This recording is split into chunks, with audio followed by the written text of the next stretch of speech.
Marco Stefanini, qual foi a maior barbeiragem que você já cometeu na sua vida empresarial? Já faz muitos anos, a empresa era bem menor, tá? E na época que tiveram alguns bancos, que lembra do Proerd, e tiveram alguns bancos que faliram, né? E a gente sempre foi uma empresa muito sem dívida, sempre uma empresa que procurou trabalhar de uma maneira muito espartana com a parte financeira. E nós tínhamos 3 bancos que nós investíamos.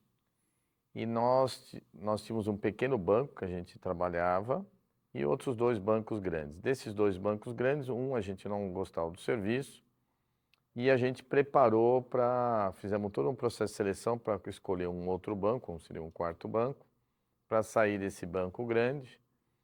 E enquanto isso, a gente já tinha saído desse banco grande e colocado nesse banco pequeno o dinheiro. E 70, 65, 70% do dinheiro da empresa estava nesse banco pequeno. E na segunda-feira a gente passaria, vai, 40, mais da metade do dinheiro que estava nesse pequeno banco, a maior parte para esse banco que a gente tinha selecionado. Na sexta-feira ele quebrou. Então a gente era, na época, o maior credor desse banco pequeno. Então foi uma grande barbeiragem. Mas você atribui isso a algum despreparo, alguma falha na preparação de vocês? Foi Sempre. ingenuidade, foi soberba, o que que foi? Na verdade, essa é uma. Só queria, antes de responder. Não, primeiro, sim, foi uma falha, claro. Você nunca, mesmo por um momento temporário, você não pode concentrar muito dinheiro num determinado banco e muito menos que ele sendo um banco pequeno. Então, isso foi uma falha nossa, né? Agora, só para. A sua pergunta vem a um caso que é muito interessante. Eu sempre atribuí as derrotas, seja qual elas forem, quais foram os motivos, sempre haverão motivos externos, né? Mas sempre tem uma dose de experiência sua, de aprendizado, em evitar mesmo uma situação adversa. Ou seja, mesmo numa situação que você tem adversa e você perde uma oportunidade, por exemplo, você tem uma lição aprendida de como você poderia fazer para, mesmo numa situação adversa, poderia ter ganho. Então, nesse ponto eu sou bastante crítico. Então, com certeza, qualquer erro que você tenha, tem uma dose sua de falha que você pode corrigir e melhorar na próxima vez. E por outro lado, quando você cresceu, se tornou gigante, em algum momento você se achou indestrutível? Não, isso nunca.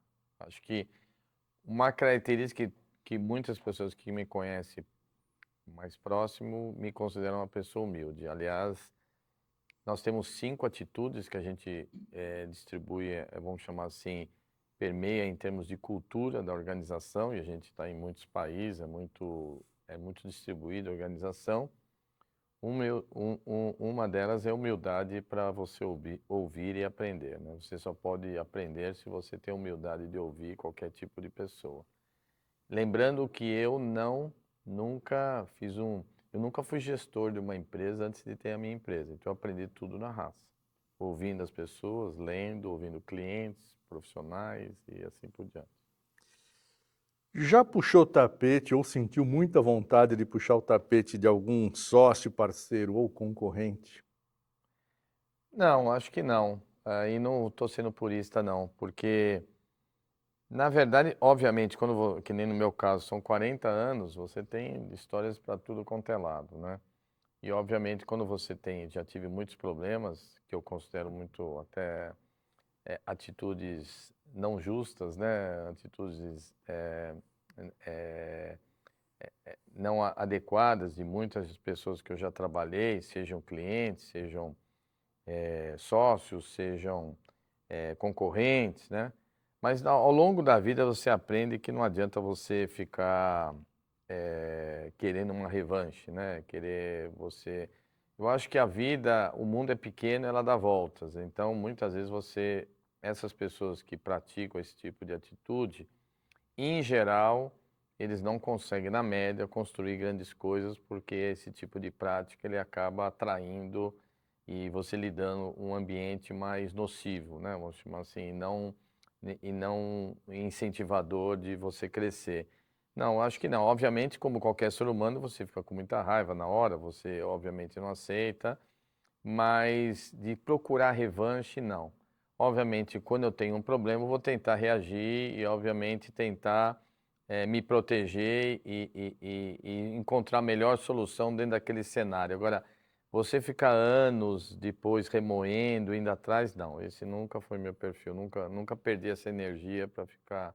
Acho que vira a página e segue. Na hora do momento, obviamente, você vai procurar a melhor solução para se proteger.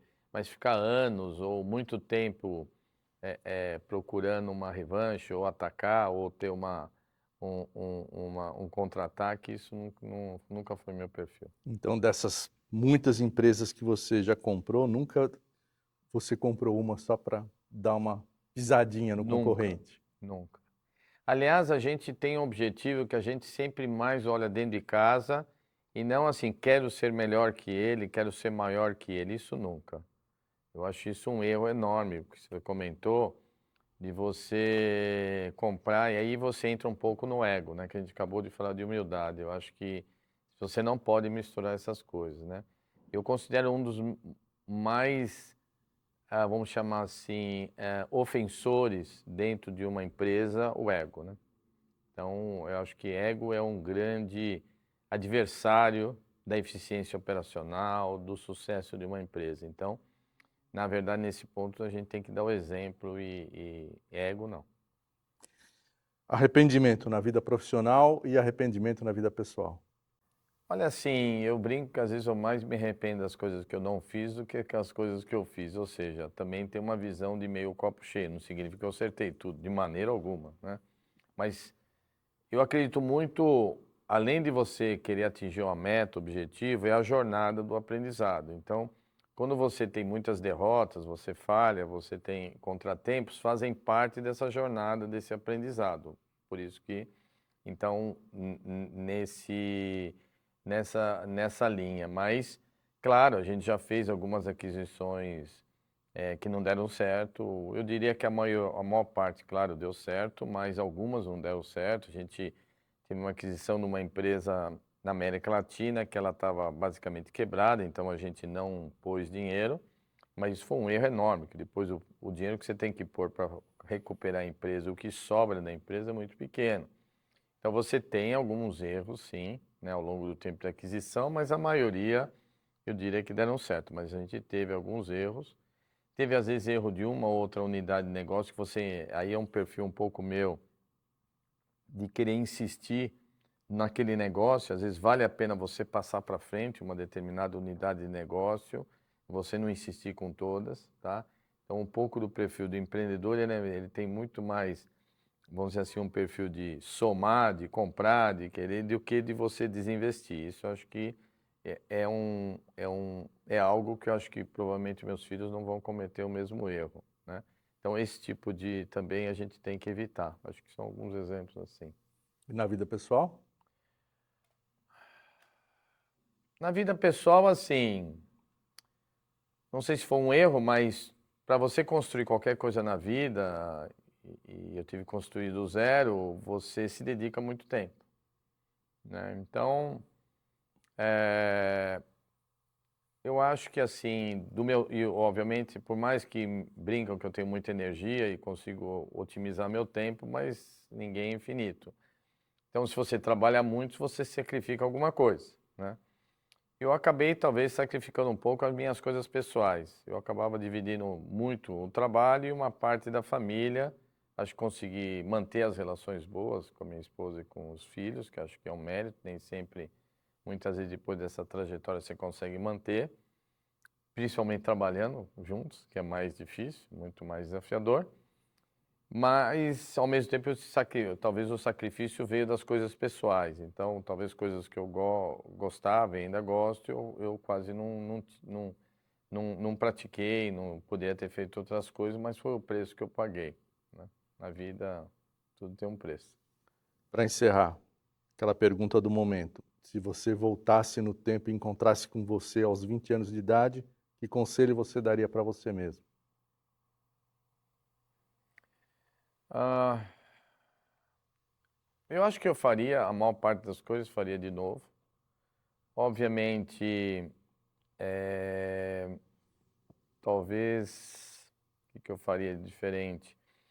Eu acho que, como eu, assim, eu tive ao longo do tempo uma experiência, eu tive que aprender muito em termos pessoais. Quando era jovem, era uma pessoa mais impetuosa, mais dura. E eu fui aprendendo a forma de lidar ao longo dos anos. Talvez deveria ter aprendido mais rápido. Ah, ah, em termos de crises, né, até o meu livro chama O Filho da Crise, então vivi muitas crises. Acho que nesse ponto eu consegui lidar bem. Não sofria tanto. É um cara que, mesmo nas piores crises, eu conseguia dormir. Mas eu procuraria, talvez, ter desenvolvido mais as equipes antes, entendeu? Eu acho que eu diria que um bom líder, você deve investir muito tempo seu em construir equipes de alta performance, né? Isso demanda tempo. E você, quando é empreendedor, você foca mais, principalmente no início, você foca muito mais no negócio para você sobreviver do que construir uma equipe e tudo mais. Eu acho que esse talvez seria o ponto. Eu acho que eu poderia ter feito já algumas décadas atrás um trabalho ainda maior, a gente hoje faz, mas eu acho que poderia ter feito mais em termos de desenvolver equipes e tudo mais. Eu acho que esse talvez eu faria diferente, faria melhor. Qual foi uma coisa que você teve que abrir mão para se dedicar ao crescimento da sua empresa? Tá? No meu caso, eu sou uma empresa de tecnologia. Acho que uma coisa que eu já fiz logo no início é não continuar sendo técnico. Porque se você, no início da empresa, é uma empresa de treinamento. E eu era o técnico, eu que dava os cursos. E no início, obviamente, eu programava, fazia consultoria, eu fazia. Na medida que a empresa começou a crescer, aí eu larguei de ser técnico. Então, eu acho que é algo importante. Quer dizer, a mesma coisa que o médico, às vezes, ele é, ao mesmo tempo, é o diretor-geral do hospital, mas ainda ele faz cirurgia, por exemplo, ou o professor ainda dá aula. No caso de tecnologia, às vezes tem gente que ainda programa essas coisas. Nesse ponto, acho que eu fiz corretamente. Eu acho que eu gosto de tecnologia, aprendi a trabalhar, apesar de não ter estudado inicialmente, né? Depois fui estudar, mas sempre para mim tecnologia foi algo como uma ferramenta, não a finalidade em si, mas uma ferramenta para atingir objetivos de negócio.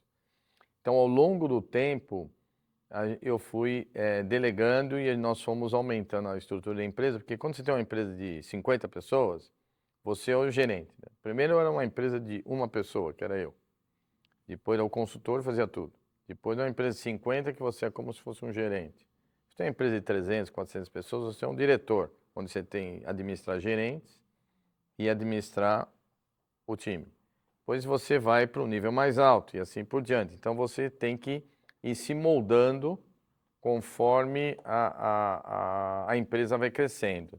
Por isso que muitos empreendedores muitas vezes vendem seus negócios e assim por diante. Por quê? Porque na verdade ele gosta da fase inicial de empreender, de construir, depois não gosta de operar. Quando você opera uma empresa relativamente grande como a Stefanini, você tem que desenvolver outros atributos. Acho que isso eu consegui desenvolver, tá? Então, eu tive que mudar muito o meu perfil ao longo da vida. Então, eu acho que isso é muito importante, você ter ser maleável o suficiente, flexível o suficiente para ao longo da vida, dependendo da experiência que você tem, você vai se flexibilizando e vai mudando o seu skill, né? Então, acho que... Agora, a tua pergunta era mais no sentido do que eu fiz de errado? Não, alguma coisa que te machucou, que você teve que abrir mão e te entristeceu de alguma forma. É. Eu acho que poderia ter ficado mais tempo com meus filhos. Acho que sempre trabalhei muito e quando a gente vê o passado, os dois já são grandes e tudo mais, é o preço que eu paguei. Isso muitas vezes eu reflito e não sei, a gente não sabe se valeu a pena. Mas esse talvez a única coisa que talvez me doa um pouco é esse. Tenho uma relação boa com eles e tudo, mas a vida passou, né? A vida, boa parte passou E, de certa maneira, muitas coisas eu poderia ter usufruído mais e não foi. É o preço. A maioria das coisas que você fez para você chegar onde você chegou, principalmente ter tanto destaque, foi numa fé inabalável ou foi muito trabalho? É mais muito trabalho do que fé inabalável, porque, na verdade, você tem que fazer reflexões o tempo inteiro, né? Entendeu? Porque você não... Mesmo quando você, bom, no teu exemplo, que você tinha um objetivo e estava correto, né? Certamente você teve que mudar de tática para chegar no objetivo, porque normalmente as primeiras táticas que você utiliza não funcionam. Então, na prática, eu acho ao contrário. Eu acho que você tem que se reinventar, se repensar o tempo inteiro, né? Não só o objetivo final, mas como fazer esse objetivo. Você tem várias formas de fazer. E eu diria que a chance de você começar certo é muito pequena.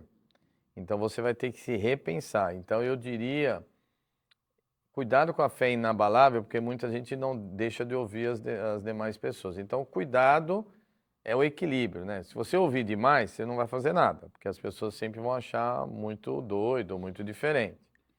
Mas se você não ouve nada, você pode ser aquele teimoso que você luta a vida inteira e até o teu objetivo era nobre, era adequado, mas a tática você sempre insistiu do mesmo jeito, né? E muitas vezes é o jeito de você fazer as coisas. Aliás, a grande maioria é isso, né? Então, eu diria que tem que ser um misto de determinação, muito trabalho, mas ouvir muito, porque a chance que você tem de errar a forma é muito grande, né? Ninguém acerta todos, né? Então, acho que cuidado, só para não... Minha opinião, mas é muito subjetivo para responder, né? Marco, o que pesa mais, a fé no negócio ou muito trabalho? E se a fé acabar, onde você busca força? Duas coisas. Primeiro, eu sempre falo que um empreendedor, né, ou alguém que quer atingir um objetivo, não precisa ser um empreendedor, né? Você tem momentos de baixa, ninguém só vive de momentos altos, acho que isso é mentira. Mas você não pode se dar o luxo de ficar meses em baixa, você pode se dar o luxo de ficar dias ou horas em baixa. Essa é a história. Então, usando o seu termo, a fé em baixa pode ser, você pode ficar por dias ou por horas, você não pode ficar por meses, né? Agora, você também tem que avaliar se de repente o teu objetivo não é o adequado, né? Às vezes, por exemplo, você está num negócio que não tem futuro, né? Então, por isso que eu falo de sempre repensar, tá? Eu acho que a fé em construir sempre é inabalável, vamos chamar assim. Mas os objetivos e as táticas mudam. Acho que talvez essa seja a resposta. Nessa tua vida quase de workaholic, você tem espaço para hobbies? Sim, me considero, as pessoas mais próximas me consideram que eu tenho bastante energia, então eu consigo atividades. Gosto muito de andar. Então, mas uma coisa que eu gosto mesmo, talvez a que eu coisa mais gosto é viajar. Então, hoje eu conheço 125 países, né? Eu gosto de viajar e gosto de tudo que é ao ar livre, né? Eu gosto muito de história, por incrível que pareça, porque eu sou de tecnologia, né? Não tenho tempo para ler muito. Já li muito quando era jovem, quando era criança. Hoje vivo dos conhecimentos do passado, mas eu gosto de história, tá? E gosto de sair, passear. Então, quando estou muito cansado, por exemplo, uma forma de descansar é sair. Então, gosto de sair, restaurante, sair sempre ao ar livre, andar. Então, esse é um pouco do meu hobby. Qual Ler país eu já você... gostei mais, hoje eu leio pouco, falo a verdade, mas gosto de ler, mas eu quase não pratico. Música também gosto bastante, então muito das minhas atividades faço com música. Acho que é isso. Qual país você recomenda para a gente visitar e qual você não recomenda? Olha, que eu gosto de diferentes coisas, né? Então, eu adoro o tradicional Europa, eu adoro porque eu gosto de história, então praticamente boa parte dos países da Europa é fantástico em termos de história, de qualidade de vida, de curtir, né, uma viagem. A Ásia, eu gosto muito do espírito da Ásia, já viajei muito pela Ásia, é bastante interessante. Gosto de lugar de praia, né? talvez as melhores praias do mundo em termos de ambiente são as do Brasil, porque você mistura, é um ambiente de praia gostoso, né? Então varia muito, mas aí é uma resposta longa aí, mas tentei resumir. Mas e que você não recomenda, que você só dá uma estrela? Só países que eu não recomendo. Pode ser um só. Iria de novo, aí é outra história. Não iria. Então, não iria de novo, porque eu divido os países. Tem países que você vai e você curte, então você pode ir várias vezes. Tem países que a experiência não é tão boa, mas ele tem lugares muito interessantes. Então, o ideal é uma vez só e não voltar. Gosta de música? Qual a tua música preferida? Eu sou bem eclético. Aliás, eu sou um cara meio variado, assim, sempre eclético. Então, eu gosto de rock muito. Fala o primeiro que vem na tua cabeça. Não, normalmente rock é o que eu mais gosto. Mas Fala uma música. eu tô com a música do nosso kickoff, aquele do Gary Glitter, sabe? Rock and Roll Part 2. Porque a gente acabou de fazer o kickoff, eu gosto de música mais épica, assim. Mas eu gosto muito de rock, gosto muito de... Mas gosto de samba, gosto de música... O que eu não gosto é muito música sertaneja. E nem... Como é que chama aquela outra chata lá? Funk. Isso. Essas duas eu não gosto. O resto eu gosto de tudo. Música clássica, inclusive, também gosto. O axé eu gosto muito. Forró eu gosto muito. Eu sou bem eclético. Eu só não gosto realmente de funk e sertanejo, que eu acho um porre.